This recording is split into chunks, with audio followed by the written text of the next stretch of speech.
अस्सलाम वालेकुम। Lecture 4 cap 5 का स्टार्ट हो गया जी। कोई क्वेश्चन? इन्होंने पहले रिकॉर्डिंग से क्वेश्चन कर दिया। मैंने कहा ऑनलाइन वालों ने क्वेश्चन सुनने होते हैं आप लोगों के, बल्कि कभी मैं रिपीट ना करूं तो बच्चे जूम मीटिंग में आकर कहते हैं सर आप क्वेश्चन रिपीट किया करें बच्चों के। खैर वो तो मैं भूल जाऊंगा, कभी कभी कर देता हूँ, कभी भूल जाता हूँ, लेकिन क्वेश्चन इनका ये था कि अदर मैन्युफैक्चरिंग ओवरहेड्स किसको कहते हैं। तो मैंने कहा भाई मैन्युफैक्चरिंग मतलब फैक्ट्री में, और ओवरहेड्स तो ओवरहेड्स ही हैं, ठीक है। तो other manufacturing overheads are FOH। अच्छा जी, अब जी क्वेश्चंस की तरफ बाद में जाते हैं। पहले ज़रा मुझे ये थ्योरी को क्लियर करा दो कि इसमें कोई सवाल नहीं है। हाँ, एक चीज़ रह गई थी, क्योंकि फिर क्वेश्चंस पे जाना है ना, 8वां 9वां 10वां जितने भी थे तरतीब से चलेंगे, जिस जिसमें मसला होगा वो हल करते करते आगे जाएंगे। नई चीज़ जो कल शुरू की थी वो बाद में, फिर पहले आप लोगों के क्वेश्चंस के आंसर होंगे, ठीक है। बेटा जी थोड़ा सा इधर हो जाओ, थोड़ा सा गड्डी थोड़ा खबे करो जी। ओके जी, बस ये एक स्टार लगाया था, ये अब कल हमने कर लिया था, ठीक है। अब मैं इसको पढ़ा सकता हूँ, वैसे डायरेक्ट पढ़ाना ज़रा मुश्किल था, ठीक है। Calculation of per unit cost, कैसे कैलकुलेट करते हैं जी पर यूनिट कॉस्ट? मैं कहीं डायरेक्ट मटेरियल कैसे निकालेंगे? मिसाल के तौर पे direct material cost per unit निकालनी हो तो हम कहते हैं material price into material quantity. कल यही तो किया था, एक यूनिट पर इतने केजीज मटेरियल के लगते हैं और 1 kg इतने का है। उसमें फिर small of unit of measurement को लार्ज में भी कन्वर्ट करना हमने सीख लिया था, ठीक है ना। तो अगर per unit direct material cost per unit निकालनी हो तो क्या करोगे? मटेरियल प्राइस पर केजी, पर लीटर, पर मीटर इनटू मटेरियल क्वांटिटी जितनी चाहिए पर यूनिट। तो इससे क्या निकल आती है? Direct material cost per unit. और अगर इसको टोटल करना है तो फिर direct material cost per unit जो निकाली है उसको प्रोडक्शन यूनिट से मल्टीप्लाई कर देना। यही किया था कल, एक ही लाइन में कर दिया था बस, ठीक है। डायरेक्ट लेबर की कॉस्ट भी ऐसे ही निकलनी है। Direct labour cost per unit कैसे निकालोगे जी? Wage rate per hour into labour hours per unit. इसको टोटल करना है तो लेबर कॉस्ट पर यूनिट को मल्टीप्लाई कर दोगे प्रोडक्शन यूनिट के साथ, ठीक है। और FOH की कॉस्ट कैसे निकलेगी? FOH का भी रेट पर आवर हो सकता है। अब वो पर आवर वो खुद बताएगा, वो कहेगा मिसाल के तौर पे कि FOH 50 रुपये पर आवर है। कौन सा पर आवर? वो पर लेबर आवर भी कर सकता है, पर मशीन आवर भी कर सकता है। मतलब 1 घंटा लेबर काम करे तो उसमें 50 रुपये के FOH खर्च होते हैं, तो ये है 50 रुपये पर लेबर आवर FOH। या वो ये भी कह सकता है कि 1 घंटा लेबर काम नहीं करती बल्कि मशीनें लगी हुई हैं और वो 1 घंटा मशीनें चलती हैं, तो उसके ऊपर FOH का खर्चा आता है 50 रुपये, ठीक है। तो वो रेट भी सवाल में गिवन होगा। तो FOH rate per hour into labour या मशीन आवर्स पर यूनिट, और टोटल करना है तो FOH कॉस्ट पर यूनिट को मल्टीप्लाई कर दोगे प्रोडक्शन यूनिट्स के साथ, ठीक है। तो ये ज़रा कल डायरेक्ट पढ़ाना थोड़ा सा मुश्किल हो जाना था, ठीक है। कोई मसला इसमें? अच्छा, अब थ्योरी की अगर ये बात करें बेसिक्स के अंदर, तो पेज नंबर 3, 4, 5, पेज नंबर 5 के एंड तक मेरी तरफ से तो अब कोई सवाल ऐसा नहीं है जो आपको ना आता हो, लेकिन आपका कोई क्वेश्चन है पेज 5 के एंड तक तो वो पूछें। पढ़ा था? किस किस ने ये 500 सफ़े पूरे पढ़ लिए हैं? पढ़ना शुरू कर दें, पढ़ना शुरू कर दें, अभी भी मौका है। आज से पढ़ना शुरू कर दें, पास हो जाएंगे इंशाल्लाह। अच्छा जी, ये नई चीज़ें हैं, ये अभी करानी है। उसके बाद क्वेश्चंस की बात करें तो 1 2 3 4 पेज 9 पर 4 सवाल हैं। इनमें से किसी सवाल में कोई मसला नहीं है? 5 6 7 5 और 6 पेज 10 के ऊपर 2 सवाल हैं, इनमें कोई मसला? किया था, गिवन टाइम में हो गए थे। कितनी देर में होमवर्क हो रहा है आजकल? आप यूं समझ लें 40 मिनट के अंदर भी कर लें तो खैर है। पैकेज चल रहा है ना, रमज़ान पैकेज, बड़ी बचत। तो ये रमज़ान के बाद फिर 1 घंटे सवा घंटे पे जाया करेगा, लेकिन इससे ज़्यादा भी नहीं, इंशाल्लाह इतना ही रहेगा। एंड तक इतना करते रहना है आप लोगों ने, इंशाल्लाह पास हो जाएंगे। तो पहले जो मैं पूछा था वो तो क्यों नहीं गुड़िया बोली है? क्वेश्चन 3 का point 5, basic salary of 15 lakh plus commission of 8 lakh was paid to salesman working at different outlets, ठीक है जी। तो ये तो सेलिंग एक्सपेंस है। उसने हमसे कहा था टोटल प्रोडक्शन कॉस्ट निकालनी है, तो इसको इग्नोर कर देना था बस इस सवाल की हद तक। फिक्स्ड और वेरिएबल की तो लड़ाई अभी मैंने यहाँ पे की नहीं गई, ये वो वाले सवाल है। चलें आगे जी। अच्छा जी, क्वेश्चन 7 और क्वेश्चन 8 पेज नंबर 11 पे मौजूद है। कोई सवाल नहीं? किए हैं? किस किस ने किए हैं सवाल? सारे सब ने किए हैं। अब्दुल रहमान आपने? आज एक नन्हे से स्टूडेंट भी हमारे पास मौजूद है, नन्हे से स्टूडेंट हैं, किताब खोल के बैठे हैं। वो कौन सी क्लास की किताब है ये? 6th की क्लास किताब खोल के बैठे हैं। यही पढ़ लें यार आप भी, कुछ नहीं होता, बाद में कभी काम आ जाएगा ज़िंदगी में। क्या ख्याल है? कॉस्टिंग करना अम्मा के लिए घर पे बैठ के किचन की सारी चीज़ें कॉस्टिंग कर देना। हाँ जी, क्वेश्चन 9 यहाँ पे मसला था। अच्छा, क्वेश्चन 9 कितने बच्चों ने वैसे किया अटेम्प्ट? ओके गुड जी। क्वेश्चन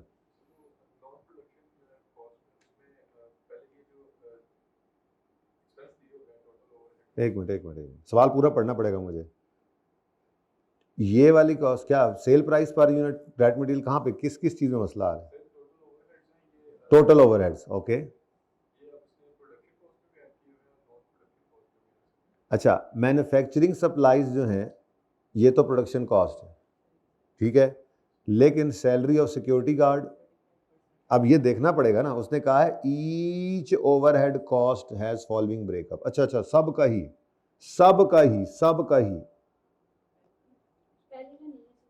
सिर्फ पहली का नहीं है। क्यों नहीं है? क्योंकि वो मैन्युफैक्चरिंग सप्लाईज है ना। मैंने बताया हुआ है बेटा, बताया हुआ है। मैन्युफैक्चरिंग सप्लाईज का मतलब क्या है? जो फैक्ट्री के अंदर सप्लाईज है, मैन्युफैक्चर करने के लिए यूज सप्लाईज, जो छोटी मोटी चीज़ें यूज हो रही हैं, ठीक है, तो एफओएच है। लेकिन सैलरी ऑफ सिक्योरिटी गार्ड के बारे में वो क्या कह रहा है? अब सिक्योरिटी गार्ड जो है 35% सिक्योरिटी स्टाफ जो है वो फैक्ट्री में है, तो इसका मतलब 75% 65% इधर नहीं है, ठीक है। तो फिर प्रोडक्शन ओवरहेड्स और non production overheads selling admin खर्चों को कहते हैं, ठीक है। तो यहाँ पर आपने पूरे का पूरा 500 ले लिया, ठीक है, ये वाला गया 1000 का 35% और 65%। फिर depreciation of machines and equipment, कोई बताने की जरूरत नहीं है उसको, लेकिन वो कह रहा है डेप्रीसिएशन बिलोंग्स टू, क्योंकि इक्विपमेंट भी आ गया ना। अब इक्विपमेंट में ना बेटा, ये एसी भी तो एक इक्विपमेंट ही है, कंप्यूटर भी तो इक्विपमेंट है। तो अगर चुप होता तो फिर हम समझते सारा इक्विपमेंट मशीनों के साथ ही है, पर उसने क्लियरली जब बता दिया कि 75% of depreciation cost belongs to factory machines, इसका मतलब 500 में 75% करो कितना था जी? 375 इधर आ गया तो डन हो गया। फिर इलेक्ट्रिसिटी चार्जेस, कहता है जी 60% इलेक्ट्रिसिटी जो है वो मैन्युफैक्चरिंग में इस्तेमाल हुई है। बोलो जी 300, और उसके बाद 60% ऑफ एरिया जो है वो फैक्ट्री कवर करती है, तो रेंट पे है सारी फैक्ट्री। इसका मतलब मैन्युफैक्चरिंग फैसिलिटी 60% एरिया में है, 65% में, बाकी में फिर कोई शोरूम बना होगा, कोई हेड ऑफिस बना होगा, जैसे मैंने फैक्ट्री बनाई थी, तो वो चार दीवारी सारी किराए पे है, उसमें से जितना फैक्ट्री का हिस्सा है वो मैन्युफैक्चरिंग ओवरहेड है, बाकी नॉन मैन्युफैक्चरिंग ओवरहेड, ठीक है। तो कितना बनता है जी? 650 और 350। अच्छा, उसके बाद सेल्समैन कमीशन सारे का सारा क्या है? ये नॉन प्रोडक्शन कॉस्ट है। अब उसने क्या कहा था? You are required to calculate total production cost and total non production cost. इसका मतलब ये हुआ कि नॉन प्रोडक्शन ओवरहेड्स में लेकिन ये है तो वेरिएबल, बहरहाल है तो ओवरहेड ही, ठीक है। 5% ऑफ सेल रेवेन्यू, तो सेल प्राइस पर यूनिट कितनी है? 15,000, और यूनिट्स कितने बेचे हैं कहीं पे? इससे भी ऊपर है। मंथली प्रोडक्शन एंड सेल जितने बनाते हैं उतने बेच भी देते हैं, ठीक है। तो 10,000 इंटू 15,000 इंटू 0.5%,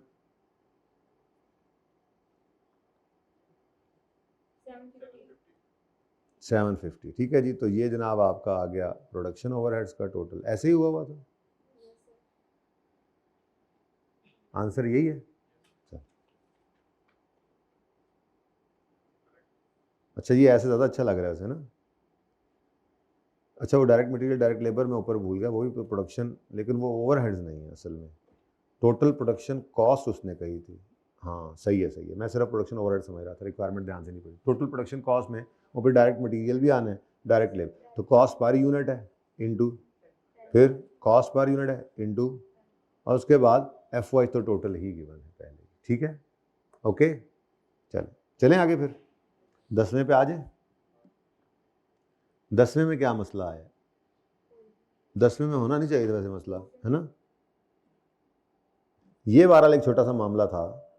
डायरेक्ट वर्कर्स कहता है जी कि ये वुड चेयर्स बनाते हैं, और ये मेरे हिसाब से एक पॉइंट हो सकता था, टेक्निकल पॉइंट था, तो कितने बच्चों ने पहली बार ही खुद सही कर लिया था?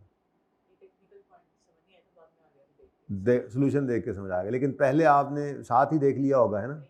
साथ ही देख लिया होगा। हाँ, सवाल तो पूरा किया ना, तो पहली बार ही सही हो गया था। चले, ये मसला नहीं आया, चलें गुड। बहरहाल कहते हैं कटिंग और असेंबली करते हैं पहले, यानी कि लकड़ी काटी, फिर उसको असेंबल किया और उसके बाद फिर उसके ऊपर पॉलिश पेंट वगैरह होता है। अब ये दोनों मामलात अलग अलग लोग करते होंगे, ये अलग लेबर है, ठीक है, लेकिन है तो दोनों ही डायरेक्ट लेबर, ठीक है। तो क्या कहता है, ईच चेयर रिक्वायर्स आधा घंटा, मैंने आधा घंटा बोल दिया, for cutting and assembly, and each chair requires 1 घंटा फॉर पेंटिंग, ठीक है। इसका मतलब each chair requires 1.5 labour our. अच्छा, अब लेबर की कॉस्ट निकालनी है तो वो तो यूं होगी ना कि 0.5 into 6 into 10,000 plus 1 into 7 into 10,000, तो लेबर कॉस्ट तो इस तरह से निकल आएगी। लेकिन अच्छा, वो सॉरी वो दूसरा सवाल था ना, मैं वही समझ रहा था, ठीक है, आई एम सॉरी। क्या मांगा उसने? अच्छा ठीक है, पर यूनिट, ओके ओके, ठीक है जी, लें जी, प्लस 1 इंटू 7, ठीक है, ये तो हो गया।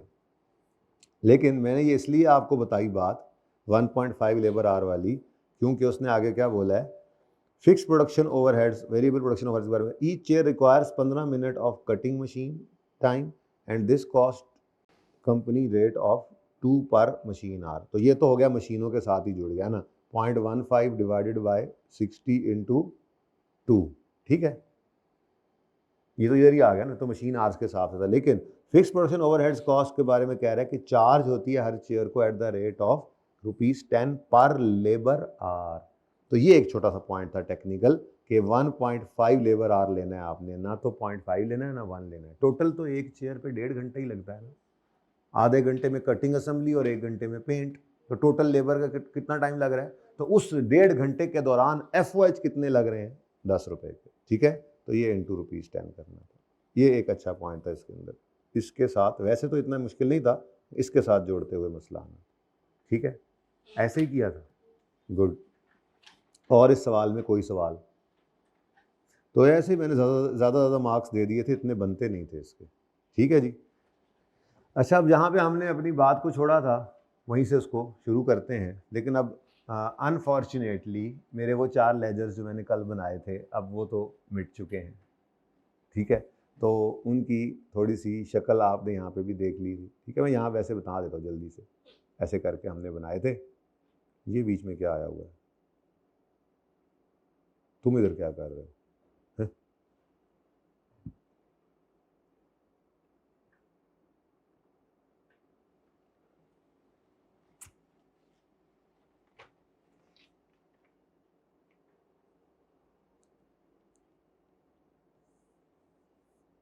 चलो जी, वैसे इसकी ज़रूरत तो कोई नहीं, अब वैसे भी मैंने नया ही काम करना है आज जो करना है, लेकिन चलो फिर भी जी। हमने बात की थी कि फिक्स कॉस्ट ऐसी कॉस्ट होती है जो इन टोटल, अगर मैं टोटल फिक्स कॉस्ट का की लाइन ड्रॉ करूं, ग्राफ ड्रॉ करूं, तो ये क्या है? स्ट्रेट लाइन, ठीक है। तो हमने कहा था कि टोटल फिक्स कॉस्ट ऐसी कॉस्ट कहते हैं जो इन टोटल कांस्टेंट रहे इन अ गिवन एक्टिविटी लेवल, यानी स्टूडेंट्स के बढ़ने कम होने से इसकी सेहत पे कोई असर नहीं पड़ रहा था। लेकिन इकोनॉमीज ऑफ स्केल इसी को तो कहते हैं। मैंने कहा था कि जी अगर नंबर ऑफ स्टूडेंट्स बढ़ते जाएं तो पर यूनिट जो है ये कम होती चली जाती है, तो इस तरह का एक ग्राफ बना, ठीक है।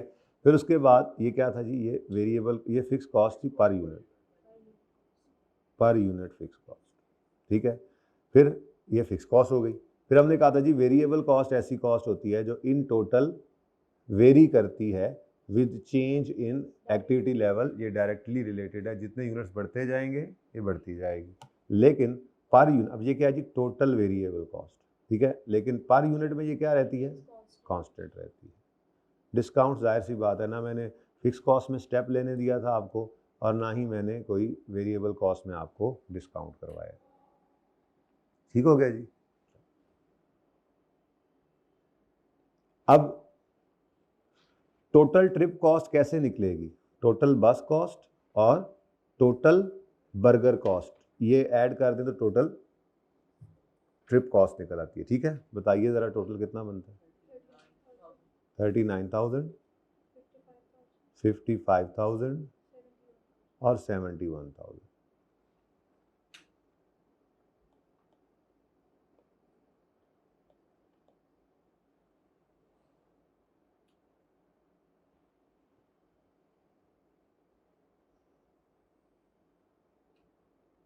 लें जी, अब मैं आपको कल वाला काम मैंने सारा छुपा दिया, अब मैं आपके सामने बस ये कहानी ले आया हूँ। ठीक है, और ये क्या है जी? Total trip cost. अब मैं आपसे बनवाना चाहूँगा टोटल ट्रिप कॉस्ट का, इसको आप टोटल कॉस्ट, इसमें फिक्स्ड वेरिएबल दोनों ही शामिल है ना। ठीक है, इसमें बस कॉस्ट भी है, इसमें बर्गर कॉस्ट भी है, तो ये मैं आपसे टोटल ट्रिप कॉस्ट का ग्राफ बनवाना चाह रहा हूँ। ठीक है, चले ये भी बना लेते हैं मिलकर।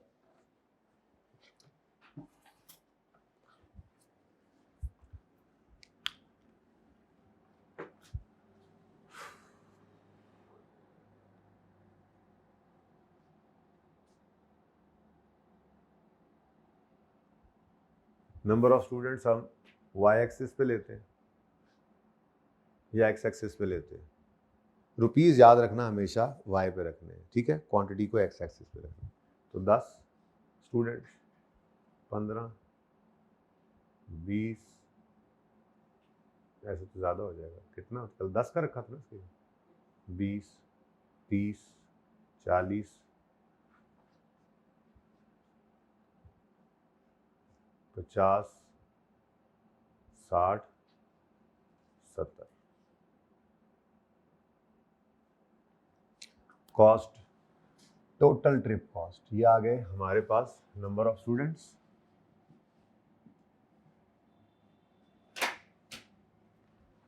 और यहाँ पे हम ले लेंगे टोटल ट्रिप कॉस्ट, रुपीज़ यहाँ पर ले आते हैं। ठीक है जी, तो 10-10 हज़ार का मेरे ख्याल में बना लेते हैं। 10,000, 20,000, 30,000, 40,000, कहाँ तक जा रही है कॉस्ट?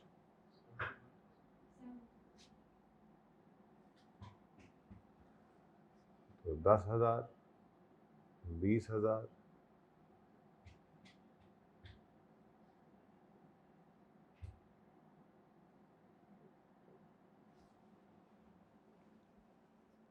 ठीक है जी। अब नंबर ऑफ स्टूडेंट्स अगर 30 हैं तो कॉस्ट कितनी है? तो यहाँ कहीं पर, यहाँ पे 35 हो गया तो जी इधर ही बनता है 30।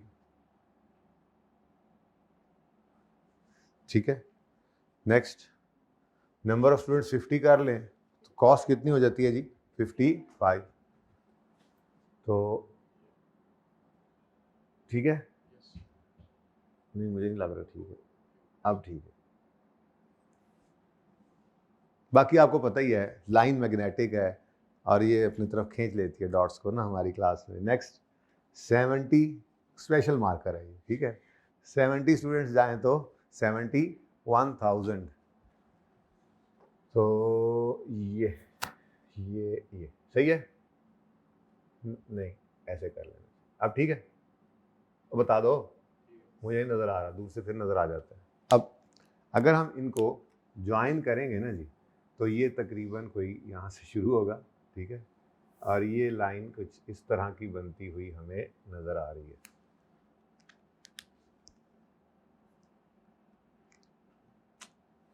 चलो सर, ज़्यादा बुरी लग रही है, ऐसे नहीं करते जी।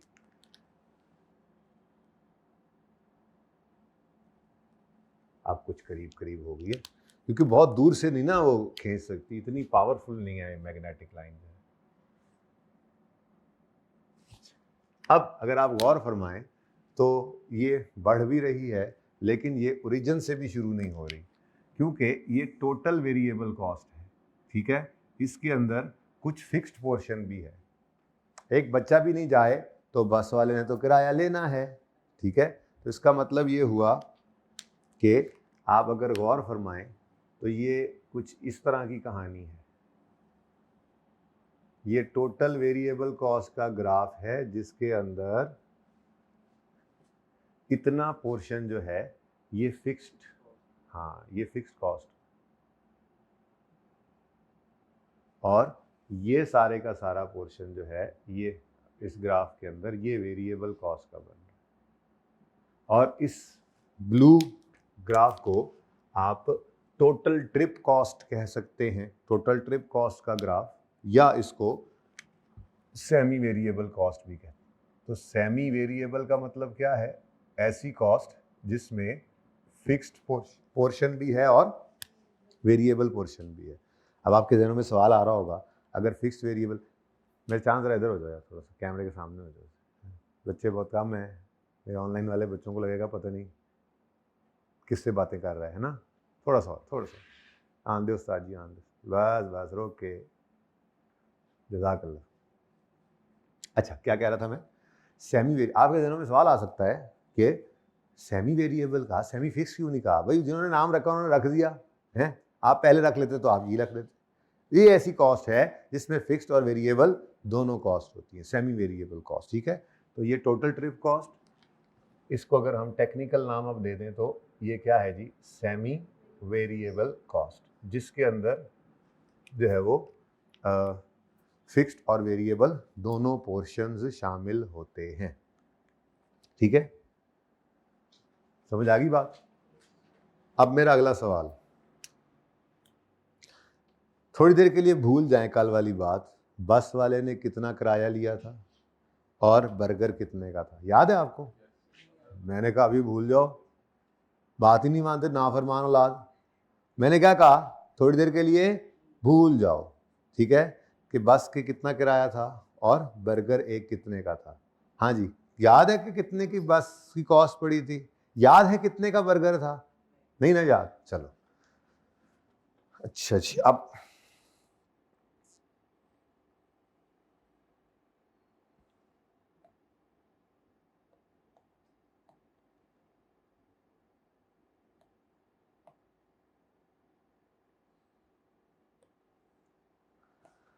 मेरा आपसे सवाल है कि मुझे कंप्यूट कर दें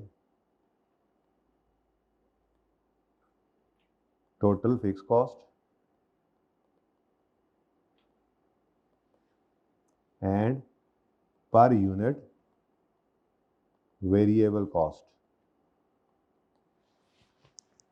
बस ये डेटा आपके पास, 30, 70, 50 वाला, और इधर से ये टोटल कॉस्ट वाला। और आपको बस cost of each trip is पता नहीं कितने, और ये पता नहीं कितने। आपको याद है कितना था कल? नहीं। ओके, अब हम अगर कभी इस तरह से हो कि एक से ज़्यादा एक्टिविटी लेवल के ऊपर कॉस्ट गिवन हो, ठीक है, और वो हो भी सेमी वेरिएबल, निशानी क्या है ये भी बताता हूँ। ये बड़ी काम की चीज़ है, एमसीक्यूज में बड़े काम आएगी। मिसाल के तौर पे मैंने आपको कहा था आप डिफरेंट एक्टिविटी लेवल्स पे कॉस्ट को देखें, अगर वो कांस्टेंट है तो इसका मतलब वो कौन सी कॉस्ट है? अगर तीनों लेवल्स पर ये कॉस्ट सेम होती तो हम इस कॉस्ट को क्या कहते? Fix cost. सेम तो नहीं है, इसलिए ये फिक्स नहीं हो सकती। फिर हमने कहा अच्छा एक्टिविटी लेवल बढ़ रहा है तो ये कॉस्ट भी बढ़ रही है, तो लगता है ये वेरिएबल है, लग रहा है ना वेरिएबल है, लेकिन इसके लिए दूसरा टेस्ट लगाना पड़ेगा। दूसरा टेस्ट क्या है? अगर ये वेरिएबल हुई तो पर यूनिट निकालने पर ये कांस्टेंट आएगी। अब चेक कर लेते हैं हम, ये एक तरीका है, ये बड़ा ही इंपॉर्टेंट कॉन्सेप्ट है इस वक्त, ये बड़े सवालों के अंदर, बड़े टॉपिक्स के अंदर आना है आगे, ठीक है। मैंने क्या बोला? हमने निशानी पढ़ी थी, ये फिक्स वेरिएबल बहुत ही इंपॉर्टेंट बिहेवियर है कॉस्ट का, ठीक है। अच्छा, मैंने आपसे कहा कि डिफरेंट लेवल्स के ऊपर कॉस्ट हमें कांस्टेंट नज़र आ रही होती तो ये क्या होती? Fixed constant. डिफरेंट लेवल्स पे कांस्टेंट होती इन टोटल, तो ये क्या होती? फिक्स्ड, ठीक है। ये डिफरेंट लेवल्स पे कांस्टेंट नहीं है, इसका मतलब ये फिक्स्ड तो नहीं है। फिर दूसरा सवाल क्या पैदा होता है एक्टिविटी लेवल के बढ़ने से ये बढ़ रही है, तो इसका मतलब ये वेरिएबल हो सकती है। कंफर्म करने के लिए पर यूनिट चेक करना पड़ेगा। अगर तो पर यूनिट के अंदर ये तीनों लेवल्स पे सेम आई तो हम कहेंगे ये वेरिएबल है, लेकिन अगर पर यूनिट में भी चेंज हो गई तो फिर ये आधा तितर है आधा बटेर है, फिर ये ना तो फिक्स्ड है ना ही। तो ये इंपॉर्टेंट है इन बिहेवियर्स को समझना, ठीक है। तो 39,000 डिवाइड बाय 30 करो, कितना आता है? 1300। 55,000 बटा 50 करें तो ले, 71 बटा 70 करें तो कमाल नहीं हो गई। इसका मतलब ना तो ये फिक्स्ड है ना ही ये वेरिएबल है। तो ऐसी कॉस्ट को कहा जाता है सेमी वेरिएबल कॉस्ट। तो सेमी वेरिएबल कॉस्ट में वेरिएबल और फिक्स्ड पोर्शन अलग करना हो तो उसके लिए हम यूज करते हैं हाई लो मेथड। क्या करते हैं जी? इसके दो एक और तरीका भी होता है, लीनियर रिग्रेशन। वो आपके सिलेबस में नहीं है, ठीक है, सिर्फ आपके सिलेबस में है हाई लो मेथड। यानी फिक्स्ड वेरिएबल डिफरेंट लेवल्स पे कॉस्ट गिवन हो तो फिक्स्ड वेरिएबल को अलग करने के लिए हम जो मेथड यूज करते हैं उसको कहते हैं हाई लो मेथड। लें जी, हमारा सवाल बन गया, ठीक है जी, ये आपका क्वेश्चन है। कमाल नहीं हो गया? कल वाला क्वेश्चन आज फिर अजीब ही कहानी होगी। चले खैर, अब क्या करें? 2 स्टेप्स। स्टेप 1 आज लिख रहा हूं, स्टेप्स 2 बाद में नहीं लिखा करेंगे। फिर step 1,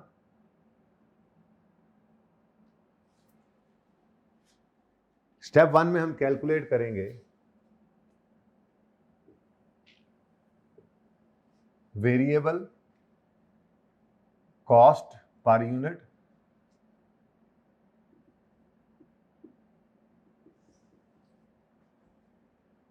using following formula. Formula कोई नहीं भाई, मैं लिख दिया फार्मूला। फार्मूला कोई नहीं है। क्यों? देखो इधर, कॉस्ट 39,000 से 71,000 पे पहुंची है, ठीक है, 39,000 से 71,000 पे पहुंची है और स्टूडेंट से 30 से 70 पे गए हैं, ठीक है ना।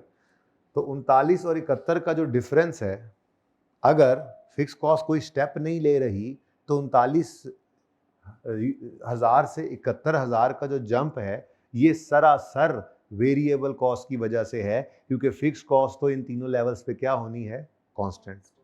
ये बात समझ आ रही है? ठीक है। तो फिर हमने फॉर्मूला क्या लगाना है? हमने total cost at highest level को पकड़ना है, उसमें से माइनस करना है total cost at lowest level को, इनका डिफरेंस आ जाएगा। फिर हमने पकड़ना है units at highest level, students हैं हमारे पास, ठीक है, और माइनस कर देना उसमें से यूनिट्स एट लोएस्ट लेवल, तो यहाँ पे यूनिट्स का चेंज आ जाएगा, ठीक है। तो ये कॉस्ट टोटल डिवाइड बाय ये यूनिट्स का जो टोटल डिफरेंस आया है, इससे हमारे पास जो पर यूनिट कॉस्ट आएगी वो दरअसल वेरिएबल कॉस्ट होगी, क्योंकि 39 से 71 का सफ़र मैंने अर्ज किया सिर्फ किस वजह से आया है। अब 39 तक तो 30 की भी कॉस्ट शामिल है ना, 39 से 71 पे गए तो जो एडिशनल कॉस्ट पड़ी है वो 30 से 70 पर जाने वाले एडिशनल स्टूडेंट्स की वेरिएबल कॉस्ट ही हो सकती है, ठीक है। तो फॉर्मूला क्या होगा? Total cost at highest level minus total cost at lowest level divided by, ये यूनिट्स भी हो सकते हैं, आवर्स भी हो सकते हैं, कुछ भी हो सकता है, ठीक है, स्टूडेंट्स हैं जैसे, तो मैं फिलहाल लिख रहा हूँ units at highest level minus units at lowest level, ठीक है जी, सही है। तो ये किसका फॉर्मूला है जी? वेरिएबल कॉस्ट पर यूनिट निकालने का ये फॉर्मूला। तो अब निकाल लेते हैं, चेक करते हैं। तो total cost at highest level कितनी है जी? 71,000 रुपीज। और total cost at lowest level हमारे पास जो गिवन 3 लेवल्स हैं उनकी बात हो रही है, उस पर कितनी है जी? 31,000, 39 है, 39, अच्छा सॉरी 39,000, ठीक है जी। और हाईएस्ट लेवल पे स्टूडेंट्स कितने हैं और लोएस्ट लेवल पे? तो आंसर क्या आ गया? वही 800 आया है कि नहीं आया पर यूनिट, ठीक है। तो 8 ₹100 पर यूनिट क्या है जी हमारी वेरिएबल कॉस्ट। लेकिन इसके लिए ज़रूरी क्या है, एक से ज़्यादा एक्टिविटी लेवल के ऊपर हमें कॉस्ट गिवन हो तब। और अगर सिर्फ एक ही लेवल पे एक ही नाम से कॉस्ट गिवन होगी, एक से ज़्यादा एक्टिविटी लेवल्स पे नहीं होगी, तो फिर फिक्स वेरिएबल या सेमी वेरिएबल को पहचानने के लिए नाम इस्तेमाल होंगे। ठीक है ये कहीं ना कहीं मैं आपको बताऊंगा ही आगे चल के। एक चैप्टर में तो लाजमी इसने आना है और वो है CVP, डिसीजन मेकिंग के अंदर आता है। ठीक है, लेकिन टेबल की शक्ल ज़रूर दिखा देता हूँ आपको, अल्लाह करे मैनू लभ जाए। ये तो ये जो मैंने आपको अभी तक पढ़ाया है वो एक से ज़्यादा लेवल्स के ऊपर, जो मैं अभी बता रहा था ना आपको, अगर आप देखें दोनों यानी कि मल्टीपल लेवल्स के ऊपर ये कॉस्ट सेम है तो फिक्स्ड है, सेम नहीं है बढ़ रही है तो वेरिएबल हो सकती है, पर चेक करने के लिए पर यूनिट निकालें। ठीक है, और अगर ये भी ना हो तो फिर ये सेमी वेरिएबल होगी। तो फिक्स्ड, वेरिएबल, सेमी, ये टेबल पढ़ेंगे इंशाल्लाह हम वक्त आने पर। लेकिन अगर एक से ज़्यादा लेवल्स पर ये कॉस्ट गिवन ना हो तो फिर ऐसे नहीं पहचान सकते, फिर उसको पहचानने के लिए नामों का इस्तेमाल होता है। तो ये इंशाल्लाह डिस्कशन होगी। बुनियाद तो डालनी शुरू कर दी है मैंने इसकी, तो जब कभी ज़रूरत पड़ेगी इस टेबल को फिर हम आके देख लेंगे इंशाल्लाह। ठीक है, अभी तो हम यहाँ पे थे। अच्छा, अब वेरिएबल कॉस्ट तो पर यूनिट निकल आई, लेकिन हमें तो टोटल फिक्स कॉस्ट भी चाहिए। अब वो कैसे निकल सकती है, सोच के बता दो।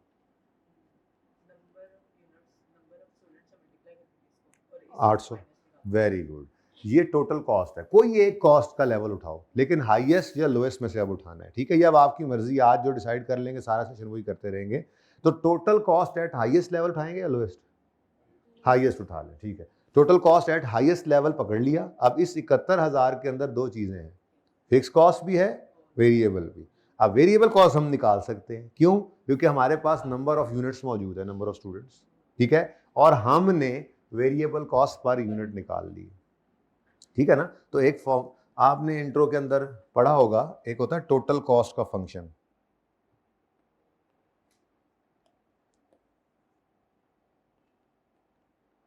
टोटल कॉस्ट का फंक्शन जो होता है, ठीक है, वो क्या है? y is equal to, total cost कहते हैं y को, a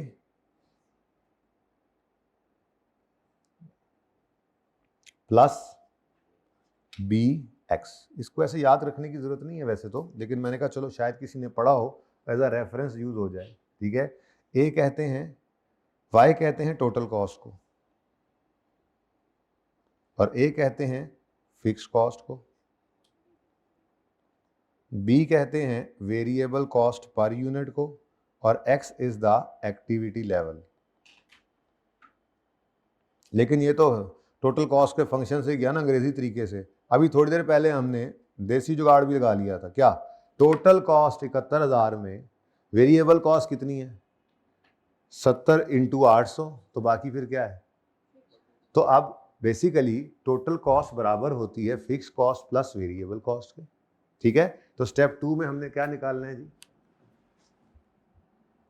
स्टेप 2 में हम निकालेंगे टोटल फिक्स कॉस्ट, कैलकुलेट करेंगे। वो पर यूनिट की निकाली थी और ये total. Calculate total fix cost using total cost equation या फंक्शन, जो भी कह लें।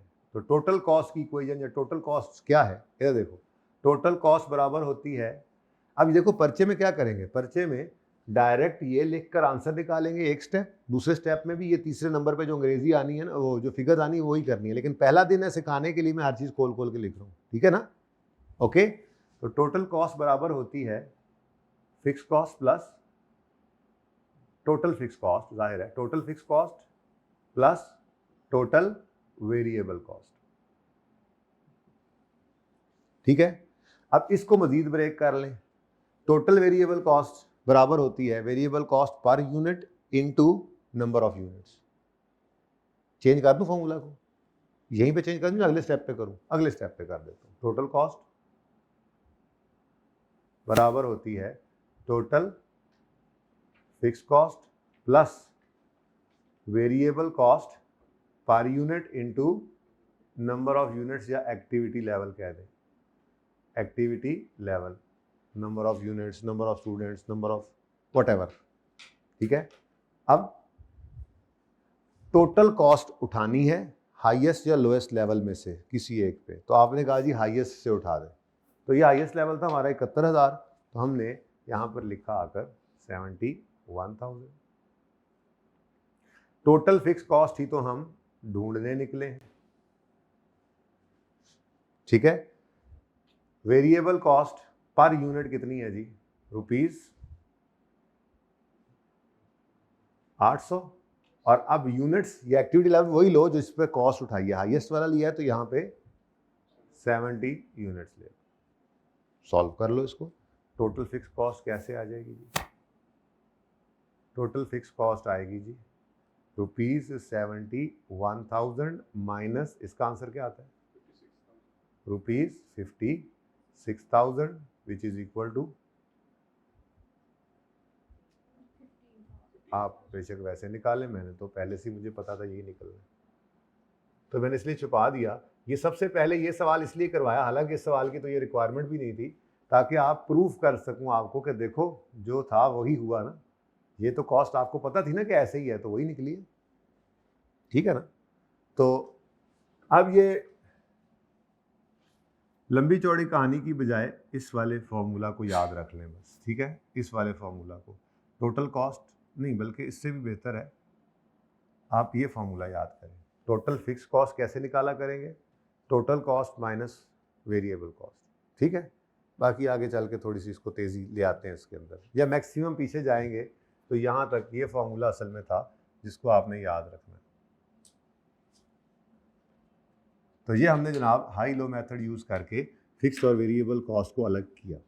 बहुत ज़रूरी होती है हमें डिसीजन मेकिंग के लिए, इनको अलग अलग हमें चाहिए होती है। जैसे मिसाल के तौर पे आप कॉस्ट अकाउंटेंट हैं, ठीक है, कॉलेज के, और प्रिंसिपल साहब ने आपको कहा कि यार इस दफ़ा 30 बच्चे गए हैं, ओके, और अभी अगले महीने की हमने जब रिजर्वेशंस करनी शुरू की हैं तो तकरीबन कोई 55 एप्लीकेशंस आ गई हैं। कितनी एप्लीकेशंस आ गई, ज़रा बताओ कितनी कॉस्ट पड़ेगी हमें ट्रिप की। अब इन तीनों लेवल्स पे तो कोई भी 55 नहीं था, इसको तो नहीं देख सकते ना भाई, आ जाएं आमिर, जाग जाएं, आमिर भी सो जाते हैं जी। इन तीनों में तो 55 कहीं पे नहीं है।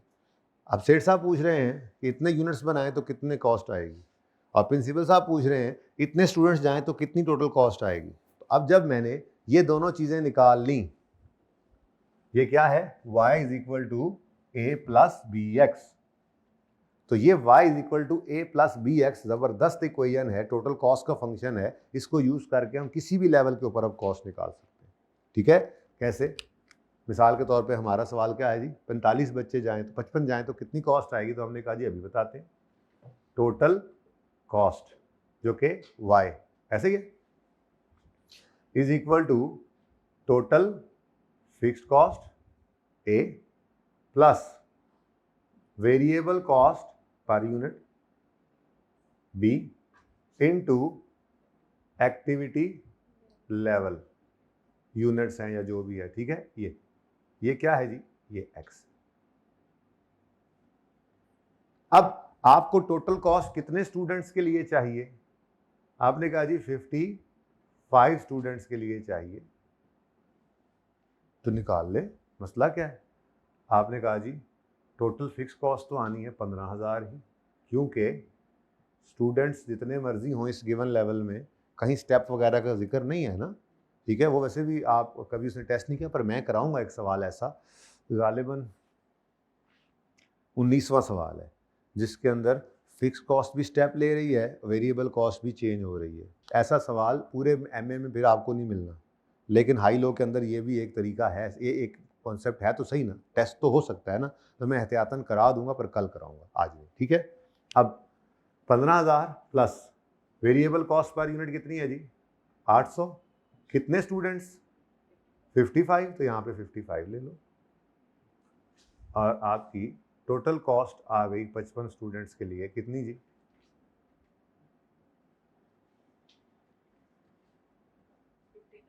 59,000, अब बात समझ आइए क्या फ़ायदा है इसका? डिसीजन मेकिंग कर सकते हैं आप बैठ के आज की हमें कितनी कॉस्ट पड़ेगी, हमें कैसे अरेंजमेंट करना है, हमने क्या करना है क्या नहीं करना, करना भी है या नहीं करना। ठीक है, सही है। तो ये क्या है जी? High low method. High low method 2 steps, 1 variable cost per unit निकालते हैं इस फॉर्मूला से, 2 टोटल कॉस्ट के फंक्शन में इस वेरिएबल कॉस्ट पर यूनिट को डाल के फिक्स कॉस्ट निकाल लेते हैं और उसके बाद फिर इनको यूज़ कर सकते हैं आगे जहाँ मर्जी। ऐसा भी हो सकता है आगे चल के सवालों में देखेंगे, ये कॉस्ट निकल आई, पिछले साल का डेटा होगा उससे, फिर वो कहेगा अगले साल फिक्स कॉस्ट इतनी बढ़ गई, वेरिएबल कॉस्ट इतनी बढ़ गई, ये हो गया वो सारा कुछ करना पड़ेगा। तो अलग अलग चाहिए होती हैं हमें वेरिएबल कॉस्ट और फिक्स कॉस्ट, क्योंकि फिक्स कॉस्ट डिसीजन मेकिंग के लिए रेलेवेंट ही नहीं होती है, क्योंकि उसमें चेंज नहीं होना होता। वेरिएबल कॉस्ट तो बहरहाल ये सारी चीज़ें आएंगी आहिस्ता आहिस्ता, आगे हम देखते चले जाएंगे। ओके, अच्छा जी, अब थोड़ी सी ना डिस्कशन ज़रा और पक्की करें इन चीज़ों के ऊपर।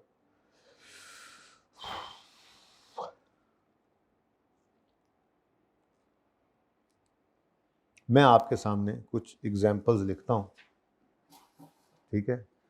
आपने डिसाइड करना होगा कि ये कॉस्ट कौन सी कॉस्ट। ये क्वेश्चन 12 है ना? नहीं, 12 तो ये है। चलें, आप ये सवाल आपने करना है, सोल्यूशन मैंने छुपा दिया है। Classify above type of cost in variable cost, fixed cost और सेमी वेरिएबल कॉस्ट।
जी बच्चों, उन्होंने तो सिर्फ ये कहा क्लासिफाई कर दे, निकालनी निकुलनी कोई नहीं। इधर देखें, पता नहीं क्या करने लग गए हैं। ये MCQ था असल में। इधर देखें, आप नीचे ऑप्शंस गिवन होते तो इनमें से सिलेक्ट करने थे। अब देखो मैंने जो तरतीब सिखाई, तो फ़र्क ये है कि मेरा डेटा इस तरह से गिवन था, ये डेटा इस तरह से गिवन है, और कोई नहीं। समझिए अब बात को। अगर 125 यूनिट्स बने तो कॉस्ट है, यार नहीं साहब कहोगे मैंने रिटर्न मैसेज का रिटर्न जवाब दिया है, तो आप रिटर्न मैसेज करें, बीच में वॉइस नोट कर रहे हैं, मैं क्लास में कैसे सुनूं? कॉस्ट है जी 125 यूनिट्स, सॉरी 125 यूनिट्स बने तो कॉस्ट कितनी आती है, और 180 यूनिट्स बने तो कॉस्ट कितनी आती है। तो एक्टिविटी लेवल, मेरा इस सवाल के अंदर एक्टिविटी लेवल इस तरह से गिवन था, यहाँ पर एक्टिविटी लेवल इस तरह से आ गया, बस इतनी सी बात है।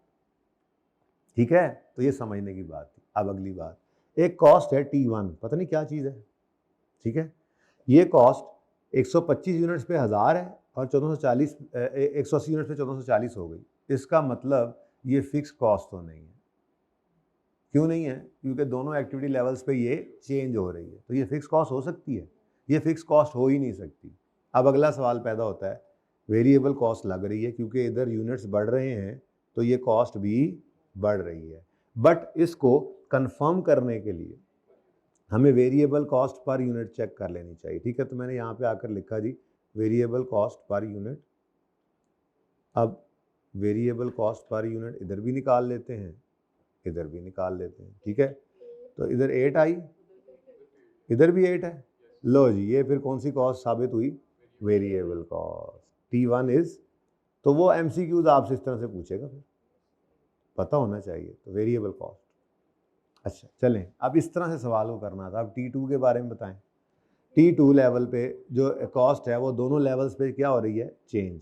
अगर चेंज हो रही है तो ये फिक्स तो नहीं है। अब पर यूनिट में चेक कर लेते हैं, अगर कांस्टेंट है तो फिर ये वेरिएबल है, क्योंकि टोटल में तो बढ़ रही है। एक निशानी तो पूरी है कि वेरिएबल तो है, लग रही है, पर कंफर्म होगा कैसे?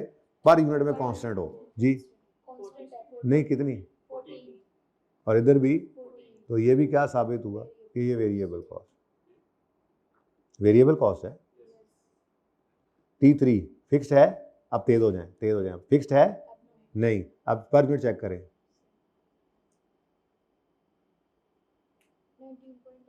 और इधर लो जी, ना फिक्स्ड है ना वेरिएबल है जी। हाँ, आधा तितर है और आधा बटेर है, तो सेमी वेरिएबल कॉस्ट। अब्दुलरहमान समझ आ रही? छुप छुप के देख क्यों रहे हो?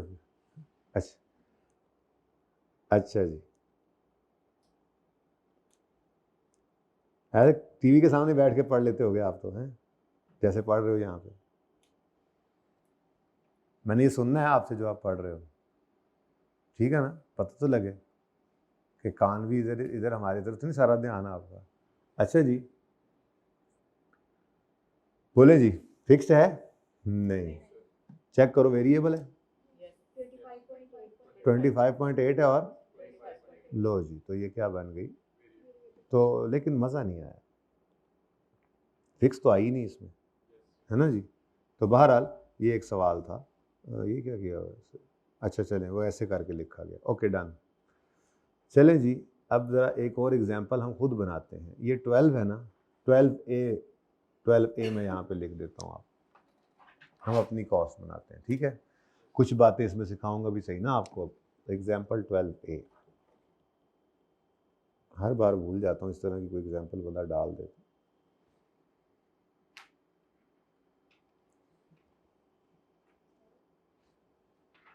अच्छा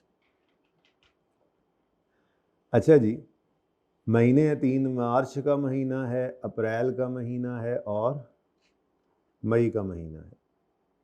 तो खुला डुल्ला करके लिख लेते हैं।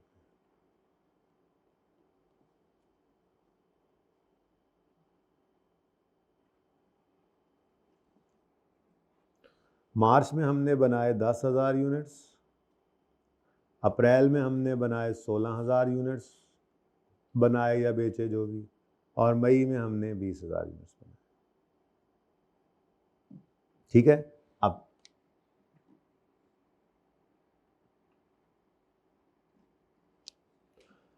मटेरियल कॉस्ट,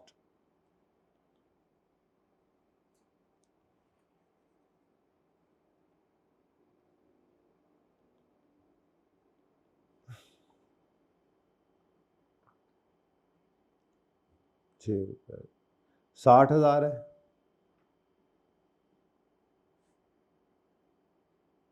96,000 है, और 1,20,000 है। ऐसे ही कुछ कॉस्ट लिख लेते हैं चलो पहले ना, ठीक है? फिर एक ही बार शुरू करते हैं। नेक्स्ट लेबर कॉस्ट, 1,00,000 रुपया इस लेवल पर आई, 1,60,000 रुपये इस लेवल पर आई, और 2,00,000 रुपये इस लेवल पे आ गई। फिर जी FOH की कॉस्ट है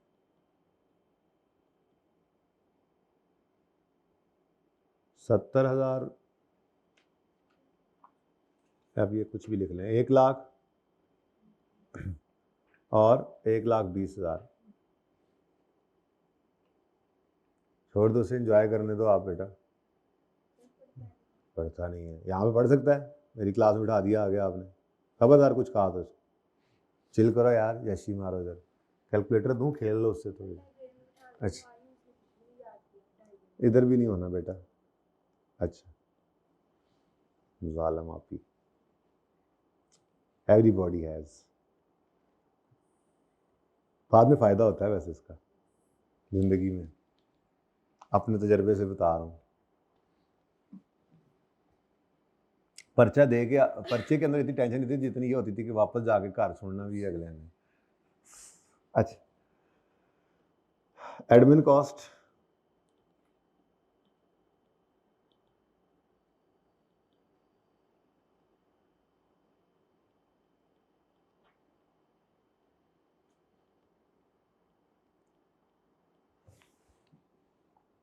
सेलिंग एंड डिस्ट्रीब्यूशन कॉस्ट,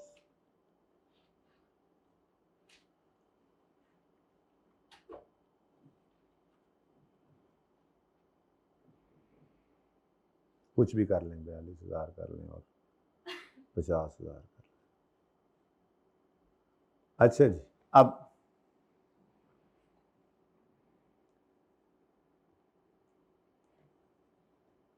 चलो ठीक ही था यार। अब मेरा भी आपसे सवाल वही है, आइडेंटिफाई करें इनमें से कौन सी कॉस्ट फिक्स्ड है, कौन सी वेरिएबल है, कौन सी सेमी वेरिएबल है। ठीक है जी। तो सबसे पहली कॉस्ट के ऊपर जब आपने नज़र डाली तो ये आपको कांस्टेंट नज़र नहीं आ रही, ऐसा ही है, इसका मतलब ये फिक्स्ड तो नहीं है। अब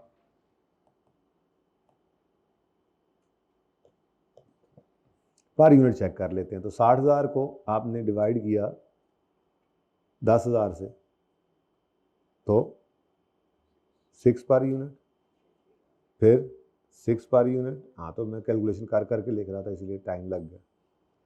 तो इसका मतलब क्या हुआ कि ये मटेरियल कॉस्ट क्या है जी, वेरिएबल कॉस्ट। याद रखना मटेरियल कॉस्ट है, डायरेक्ट मटेरियल जो होता है ये हमेशा ही वेरिएबल कॉस्ट, फिक्स कैसे हो सकती है, ये फिक्स नहीं हुआ करती। तो डायरेक्ट मटेरियल कॉस्ट जो है ये हमेशा क्या हुआ करेगी, मटेरियल कॉस्ट हमेशा वेरिएबल होगी, मटेरियल कॉस्ट हमेशा वेरिएबल ही होगी। ठीक है। नेक्स्ट आती है लेबर, सेम तो नहीं है, इसका मतलब फिक्स तो नहीं है। अब चेक करते हैं पर यूनिट में, तो ये सबसे आसान 10 10 और ये 1 सिफर कम हो गई है, ठहर लो,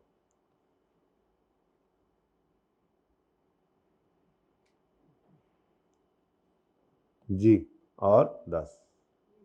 तो इसका मतलब ये भी क्या है, लेबर कॉस्ट आम तौर पे वेरिएबल ही होती है। अब मेरे अल्फाज डिफरेंट है, फिक्स कॉस्ट हमेशा, ये मटेरियल कॉस्ट हमेशा वेरिएबल, जबकि लेबर कॉस्ट नॉर्मली वेरिएबल ही होती है। लेकिन कभी कभी इसमें कुछ फिक्स्ड पोर्शन भी हो सकता है, आप उसको पर मंथ अगर आप सैलरीज पे कर रहे हैं, या मिसाल के तौर पे आपको कल बताया था आइडल टाइम के पैसे दे रहे हैं, तो वो फिक्स्ड हो जाती हैं। आइडल टाइम के पैसे अगर किसी लेबर को आप दे रहे हैं, एक यूनिट भी नहीं बन रहा, वो तो पैसे लेके जा रहे हैं, नहीं लेके जा रहे, तो इसका मतलब वो तो फिक्स पोर्शन बन गया। लेकिन नॉर्मली ये भी क्या होती है, वेरिएबल। ठीक है। नेक्स्ट है एफओएच की कॉस्ट। अब टोटल में ये कांस्टेंट नहीं है, मतलब फिक्स तो नहीं है। वो तो फिक्स तो मुंह से देख के बता देता है फिक्स है या नहीं है, फिक्स तो नहीं है। अब चेक करते हैं वेरिएबल तो नहीं, तो 70,000 बटा 10 किया तो 7 आया। अगले ए मैं ज़रा हिसाब न लाया सी, 7 इंटू 10 करके, अगले में मुझे नहीं पता क्या आएगा जी, 6.3 कर लो, फिर 6 पर। तो इसका मतलब ये भी ये ना फिक्स्ड है ना वेरिएबल है, बल्कि सेमी वेरिएबल। ठीक है। एडमिन कॉस्ट, ये तो फिक्स कॉस्ट है, नज़र आ गया क्योंकि ये कांस्टेंट है। ठीक है। सेलिंग डिस्ट्रीब्यूशन 3 रुपये, मुझे पता था, बाकी आप बता दें जी। 2.6 पर यूनिट, एडी तो सील हो मेरे को ना कुछ और। ठीक है जी। तो ये भी क्या है, तो कुछ समझ आई आप?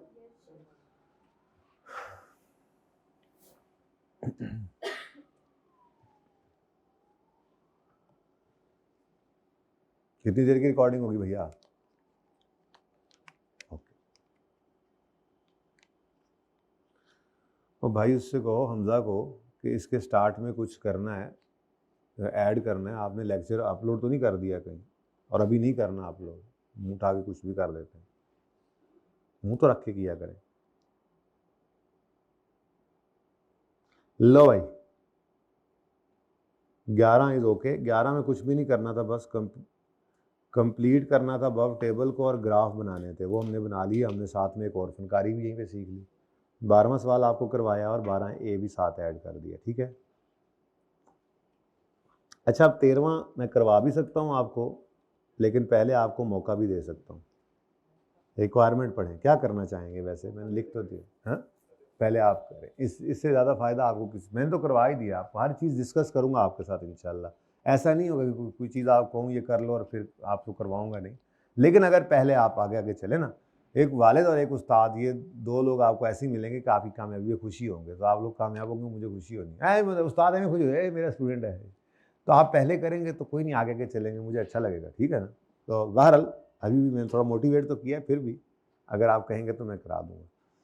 रिक्वायर्ड है, prepare a schedule to be presented to management showing following cost in respect of each van for the first year of operation. Total fix cost, operating cost, ठीक है, total variable operating cost, total operating cost, फिर fix cost per kilometre, variable cost per kilometre. और मेरे ख्याल में तो राय है मेरी, यहाँ पर ना 3 अदद वैन्स नज़र आ रही हैं, ए बी और सी, तो 3 कॉलम्स बना लेना, ठीक है।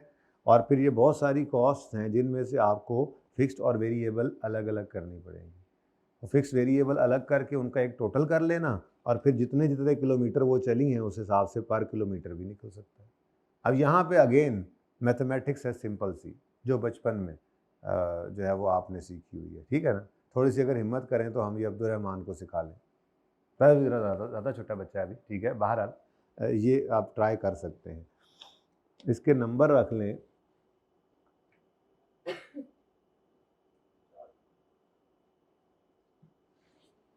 चार तो थोड़े कम हो जाएंगे, चलो 6 नंबर रख लेते हैं, ताकि हर एक कम से कम इस के लिए तो बन ही जाए, तो 6 मार्क्स।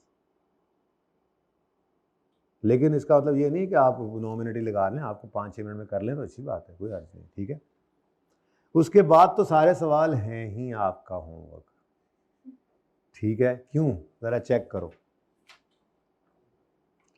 एक सवाल तो मुझे कर दो ना, चलो जल्दी से, 13वां सवाल, 14वां सवाल करो, इन सबके सोल्यूशन मौजूद हैं। कल एफ शुरू कर देते हैं फिर, मेरे ख्याल में तो नज़दीक लगा लिया हमने काम को। आगे कितने दिन है आप, संडे मंडे ट्यूसडे वेडनेसडे, 4 दिन है। मैंने वैसे 28 तक पढ़ाना है, 29 को तो मैंने शायद ना पढ़ाऊँ, 29 रोज़े को सर नाम तो पढ़ाएंगे, मैं नहीं पढ़ाऊँगा। तो 4 दिन में एफ काफ़ी हद तक हो सकता है। बहरहाल थोड़ी सी ब्रेक आएगी, ईद के बाद भी थोड़ा सा एफ करना पड़ेगा, अब देखता हूँ मैं, बहरहाल प्लान करता हूँ। तो ये 14वां 15वां 16वां 17वां 18वां ये सारे आपके होमवर्क हैं, और 19वां ये मैंने कल कराना है। कल का दिन लग ही जाना है वैसे हमारा इस पे, बेसिक्स पे।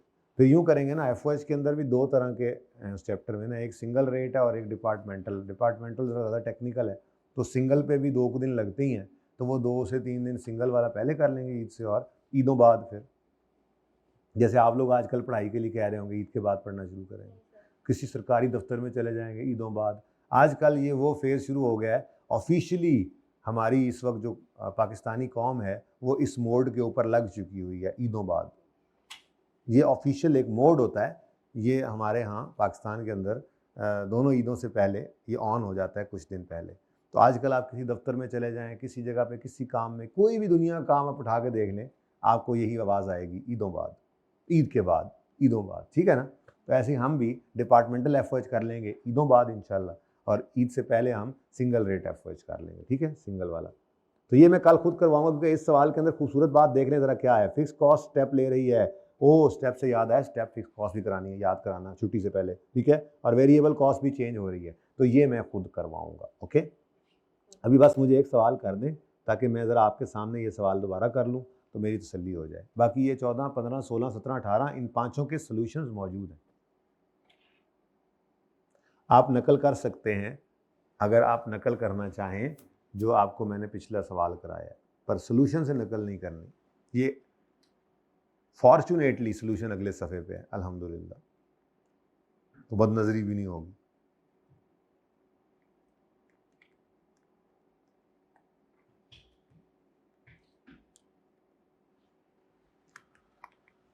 हाँ, इसका टाइम तो बताया नहीं, 2 मिनट है इसके लिए आपके पास।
जी डन, गुड। रिक्वायरमेंट है using high-low method separate variable production overhead cost per unit, variable cost per unit निकालनी है हमने हाइलो मेथड यूज करके, और टोटल फिक्स कॉस्ट निकालनी है। तो पहले ये रिक्वायरमेंट है, ठीक है। पर क्वार्टर, अब बेसिकली पर क्वार्टर क्वार्टरली डेटा गिवन है, कहते हैं जी पहले क्वार्टर में प्रोडक्शन इतने यूनिट्स की हुई। क्वार्टर मतलब कितने महीने, हाँ पता है ना, एक साल में 12 महीने होते हैं और 4 क्वार्टर होते हैं, हर क्वार्टर में 3 महीने होते हैं, ठीक है ना। अच्छा, तो क्वार्टरली डेटा गिवन है, ये प्रोडक्शन यूनिट्स आ गए और ये आपके पास प्रोडक्शन ओवरहेड्स आ गए। लफ्ज़ लिखा हुआ है प्रोडक्शन ओवरहेड्स, कहीं पे ये लिखा हुआ है फिक्स या वेरिएबल, नहीं लिखा हुआ ना, तो फिर इसका मतलब शक की बात है, वरना वो खुद लिखता फिक्स प्रोडक्शन ओवरहेड या वेरिएबल प्रोडक्शन ओवरहेड, ठीक है। अच्छा, अब पहला स्टेप तो ये है, हमें 2 चीज़ें चाहिए। तो पहली requirement variable cost per unit निकालें, तो वो उसके लिए अब देखो डायरेक्ट हो गए हम, ठीक है ना जी। वेरिएबल कॉस्ट, ये total cost at highest level, highest और लोएस्ट पकड़ना है, ठीक है ना।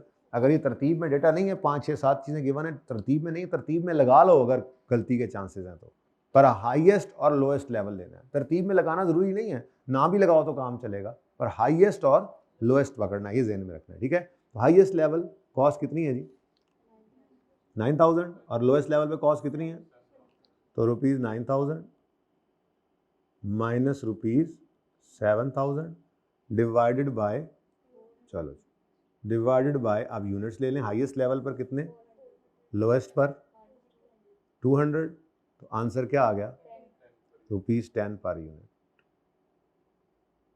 पहली रिक्वायरमेंट का एक हिस्सा हो गया। अब इसी 10 को यूज़ करेंगे, टोटल कॉस्ट के फंक्शन में डाल देंगे, ठीक है जी। तो टोटल, अब मैं ये चाह रहा हूँ कि हम यूँ डायरेक्ट लिखें, ज़रा देखो ज़रा, टोटल फिक्स कॉस्ट।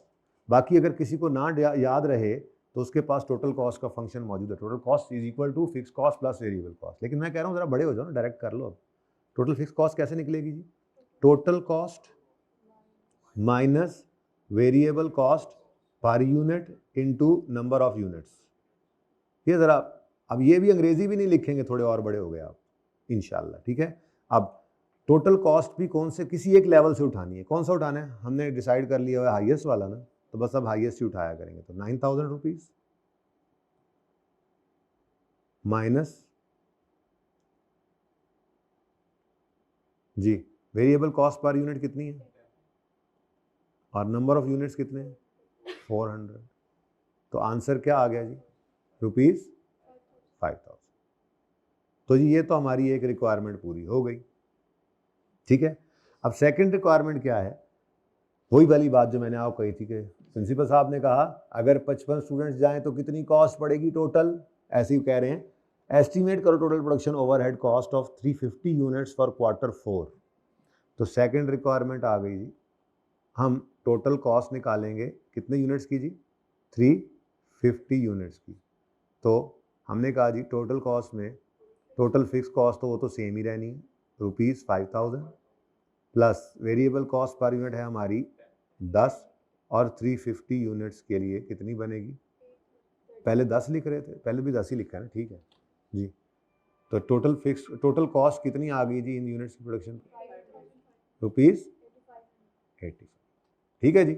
तो ये जनाब हमारा हाइलो मेथड लगाने का तरीका, और फिर इसकी थोड़ी सी सिग्निफिकेंस भी आ गई कि इसका यूज़ क्या होता है, ठीक है।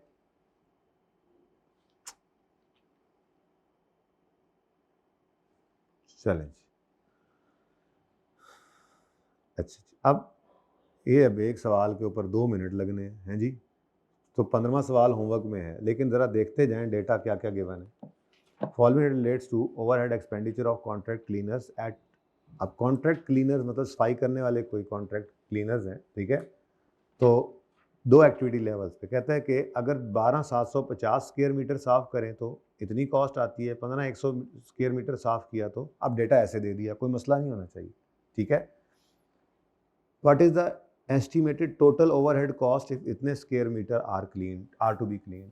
अब ये नहीं कहा पहले हाई लो लगा के वेरिएबल निकालो फिर फिक्स निकालो, डायरेक्ट वो अगली बात कर दी कि ये 2 लेवल्स पे ये कॉस्ट है, और अगर 16200 स्क्वायर मीटर सफाई करेंगे तो कितनी कॉस्ट आएगी। तो फिर आपको ये सारा काम करना ही पड़ना है, पहले वेरिएबल कॉस्ट पर यूनिट निकालेंगे, फिर टोटल फिक्स कॉस्ट निकालेंगे, फिर उसको 16200 के लिए यूज़ कर लेंगे। कोई मसला? 16वां डिफरेंट, जी बेटा, अच्छा, डिफरेंट एक्टिविटी लेवल्स गिवन है। यूनिट्स भी हो सकते हैं, देखो एरिया आ गया, मशीन आवर्स हो सकते हैं, इवन सेल रेवेन्यू हो सकता है। कोई से 2 लेवल्स होंगे एक्टिविटी के। एक्टिविटी जो एक्टिविटी परफॉर्म की बेस कह सकता है ना कोई बंदा कि जी इतनी सेल यूनिट सेल हुए, तो ये भी कह सकता है इतना सेल रेवेन्यू आए तो इतनी कॉस्ट आती है, इतना सेल, इट मे हैपन। ठीक है, तो 16वां सवाल है, मशीन आवर्स गिवन है और टोटल ओवरहेड कॉस्ट गिवन है।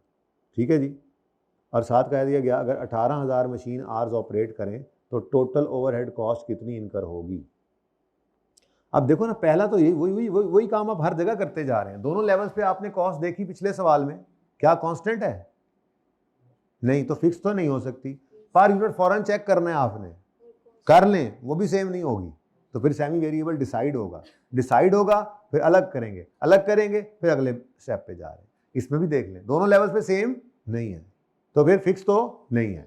वो इंपॉर्टेंट डिस्कशन थी ना। अब ये सारे मैनेजमेंट अकाउंटिंग में आपके साथ चलनी है, जहाँ जहाँ कहीं पे यूज होना होगा, नहीं सीखने का वक्त तो यही था। ठीक है, अच्छा, पर यूनिट भी चेक कर लें जरा। 246 500 को 17,000 से डिवाइड करें और 251 750 को 18,500 से, सेम है तो फिर तो ये वेरिएबल बन जाएगी। फिर तो स्कून से हाई लो लगाए बगैर ही आप वो पर यूनिट को मल्टीप्लाई कर देंगे आर्स के आगे, आर्स के साथ पर आर सेम नहीं है तो मतलब ना फिक्स है ना वेरिएबल है, फिर वही कहानी शुरू हो गई। हाई लो लगाओ, वेरिएबल अलग करो, फिक्स अलग करो। ठीक है, उसके बाद फिर 18,000 मशीन आवर्स के लिए इसको निकालो। 17वां सवाल, जनवरी फरवरी मार्च अप्रैल डिफरेंट यूनिट्स हैं और यहां पर मैंने वो चीज़ आपके ऊपर डाली, आगे पीछे हैं, हाई लो मेथड लगाना है लेकिन आगे पीछे हैं, तो ध्यान से, ये नहीं कि अन्य वाह इसको आप लोएस्ट और इसको हाईएस्ट ही समझते रहे सारी जिंदगी। ध्यान से देखें, हाईएस्ट लेवल कौन सा है और लोएस्ट कौन सा है, तो ऐसे भी इसी डेटा को यूज करके भी चला सकते हैं। और अगर आप बहुत बड़ा डेटा है, बहुत कंफ्यूजिंग लग रहा है आपको, तो आप खुद इसको असेंडिंग डिसेंडिंग कर लें।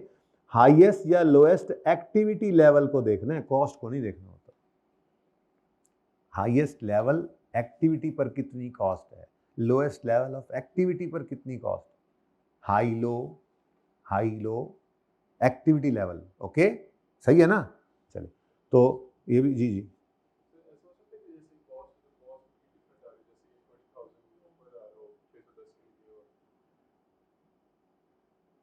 क्यों नहीं हो सकता, कॉस्ट कम हो रही है, टोटल होता नहीं है वैसे ऐसे। 12 सवाल में देख लीजिएगा, इस सवाल की शायद समझ ये आइए कि आप कह रहे हैं कि 200 इधर आ या 30 इधर आ जाए, ऐसा क्यों होगा? यूनिट्स बढ़ रहे हैं ना, तो बढ़ेगी ही, ऐसा होगा नहीं वैसे मेरे ख्याल से। चलें, क्या करें जी, सेपरेट करें वेरिएबल और फिक्स कॉस्ट को फ्रॉम द लास्ट 4 मंथ, बस उससे आगे गया ही नहीं। ठीक है, 18वां सवाल चेक करें, सेल यूनिट्स आ गए, कोई मसला नहीं, सेल यूनिट्स है तो कोई बात नहीं, 2 लेवल पे सेल यूनिट्स है और नीचे क्या है, टोटल सेलिंग कॉस्ट है। अब ये भी तो फिक्स वेरिएबल हो सकती है ना जी, सेलिंग कॉस्ट भी वेरिएबल फिक्स हो सकती है, वेरिएबल होती है अगर कमीशन वगैरह दे रहे हैं, बोनस दे रहे हैं पर यूनिट या परसेंटेज के हिसाब से, तो वो वेरिएबल फिक्स हो सकती है। तो अब दोनों लेवल पे सेम नहीं है तो फिक्स तो नहीं है, चेक कर लो जल्दी से, पर यूनिट सेम है तो फिर वेरिएबल बन जाएगी। सेमी वेरिएबल आ गई। ओ, अब वो कहता है एस्टिमेट करो total selling cost if company plans to sell 8500 units, वही वाली कहानी फिर सारी आ गई। तो समझ आ रहा है कैसे डिसीजन मेकिंग आप करेंगे इस टूल को यूज करके। ठीक है, तो ये 19वां मैं कल खुद करवाऊंगा। और अब रह गई हैं परसेंटेजेस, ये तो हम पहले ही कर चुके हैं, तो परसेंटेजेस कल करेंगे, कल 19वां सवाल करेंगे और एफओएच का चैप्टर इंशाल्लाह स्टार्ट करेंगे, प्लस मैं 13वां डिस्कस करूंगा। अब एक छोटी सी डिस्कशन करके छुट्टी कर लेते हैं।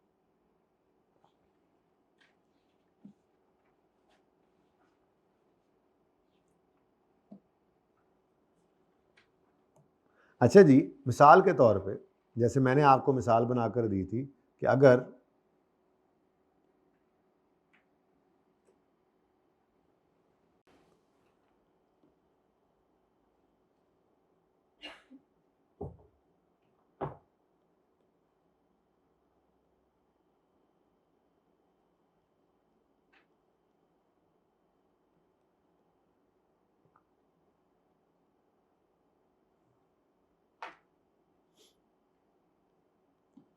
नंबर ऑफ स्टूडेंट्स अच्छा, अब आसानी के लिए अगर मैं ये कह दूं कि अगर स्टूडेंट एक भी बढ़े तो पूरी बस ही आती है, हमारे मुल्क में वैन शैन है नहीं, उबर है नहीं, रिक्शा है नहीं, मोटरसाइकिल है नहीं, तो ज़रा समझ आ जाएगी कॉन्सेप्ट की, ठीक है ना। अब एक गिवन एक्टिविटी लेवल पे आपसे अर्ज किया था कि फिक्स कॉस्ट क्या रहती है, कांस्टेंट, ठीक है।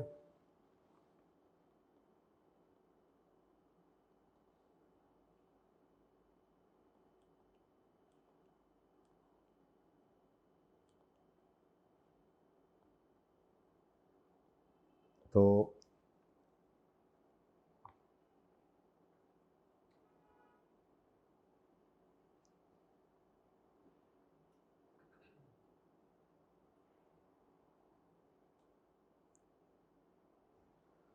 $5,000, $10,000, $15,000,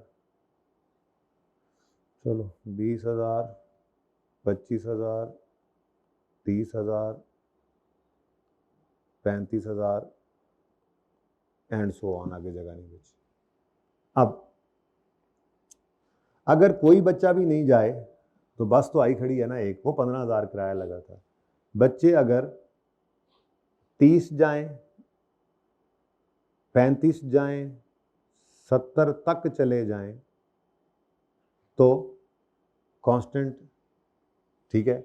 लेकिन जैसे ही 70 से ऊपर स्टूडेंट्स जाते हैं, आपकी कॉस्ट जो है वो डबल हो जाती है। ये ज़रूरी नहीं है डबल हो, ऐसे भी हो सकता था कि हम हाईएस्ट मंगवाएं और वो हाईएस्ट जो है वो 5,000 में आ जाए, तो 15 से 20 पे चली जाएगी, बट स्टेप ज़रूर ले जाएगी। फिर वो ये है कि अगले 20 सवारियों के लिए वो हाईएस्ट काफ़ी है, 15 सवारियों के लिए, ये इस तरह से चल रहा होता है, ठीक है ना। तो ये फिक्स कॉस्ट जो है ये स्टेप ले जाएगी, यानी अगर आपने 105 स्टूडेंट्स की बात करें लेके जाने हैं तो आपको 30,000 कॉस्ट इनकर करना पड़ेगी, लेकिन ये स्टेप एकदम से यहाँ पर आ जाता है, ओके, यहाँ पर, ठीक है। और वो 71वां स्टूडेंट साथ ही, तो फिर 105 तक, फिर 140 तक यही चला, और फिर 15,000 ऐड करो ना, किधर जाता है,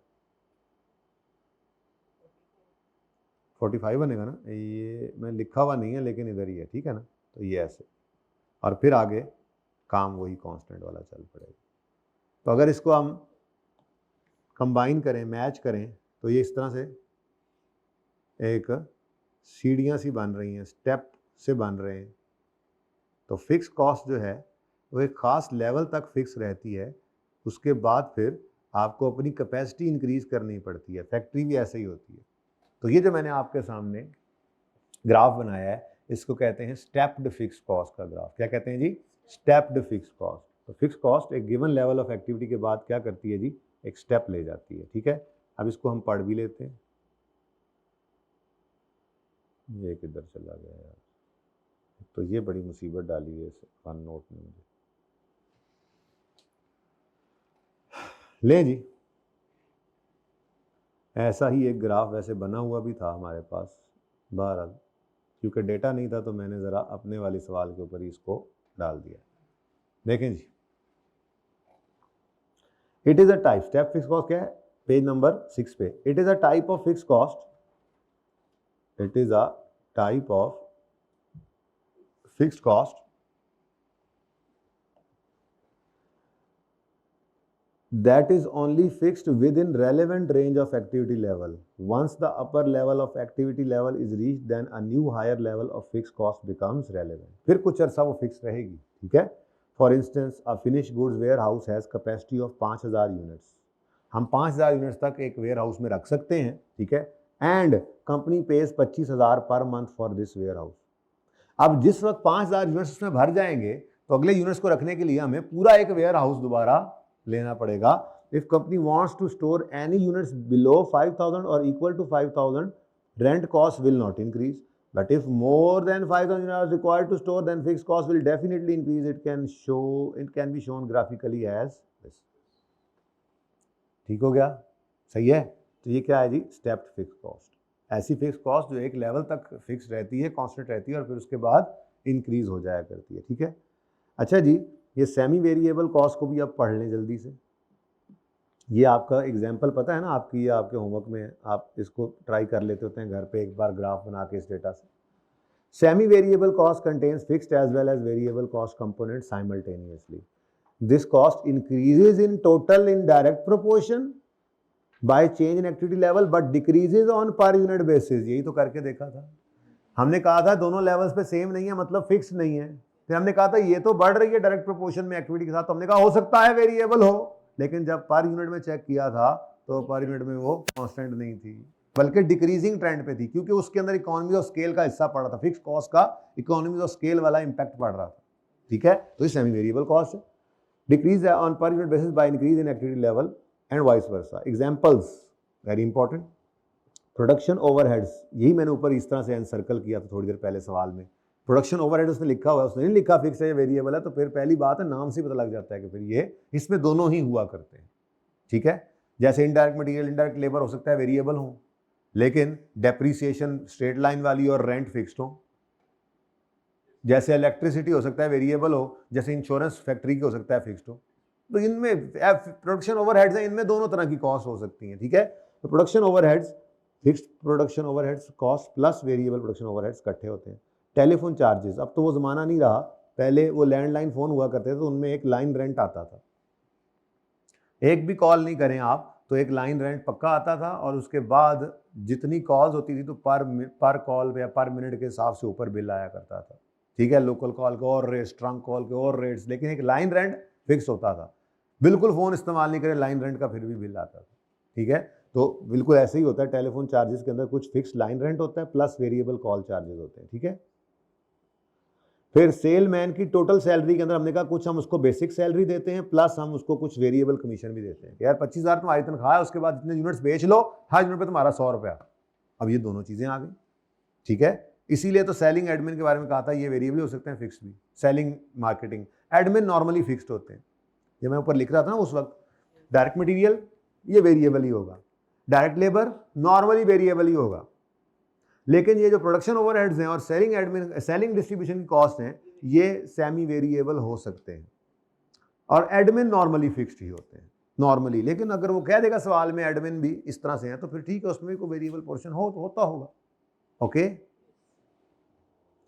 for example landline telephone has fixed line rent of 500 and variable call charges of 2 पर कॉल। तो ये डेटा बन गया उससे, और इससे फिर आपको ये ग्राफ नजर आ रहा है, ठीक है। ये ओके, ये मैंने इसी तरह का ग्राफ बनाया था, डन हो गया जी। तो ये एक समरी सी बनी हुई है, वेरी इंपॉर्टेंट, इसको भी आपने आज रीड ओनली कर लेना है, बस यही असल में तो कहानी बची है। अब इसको पढ़ने के बाद आपने मुझसे तफसील से सवालात कर लेने हैं, ठीक है जी। तो बस आज यहाँ पर बस करता हूँ मैं। पैकेज चल रहा है, आपको पता है रमज़ान ऑफ़र चल रही है, थोड़ा कम कम आप पढ़ रहे हैं, कम कम होमवर्क ले रहे हैं, लेकिन बेसिक्स अच्छी होती चली जा रही हैं। कल इंशाल्लाह हमें FOH का चैप्टर स्टार्ट करना पड़ेगा और उसकी बुनियाद ज़रूर बना लेंगे, पहला सवाल बेशक परसों हो रहा हो, ठीक है जी। ओके, अल्लाह हाफ़िज़।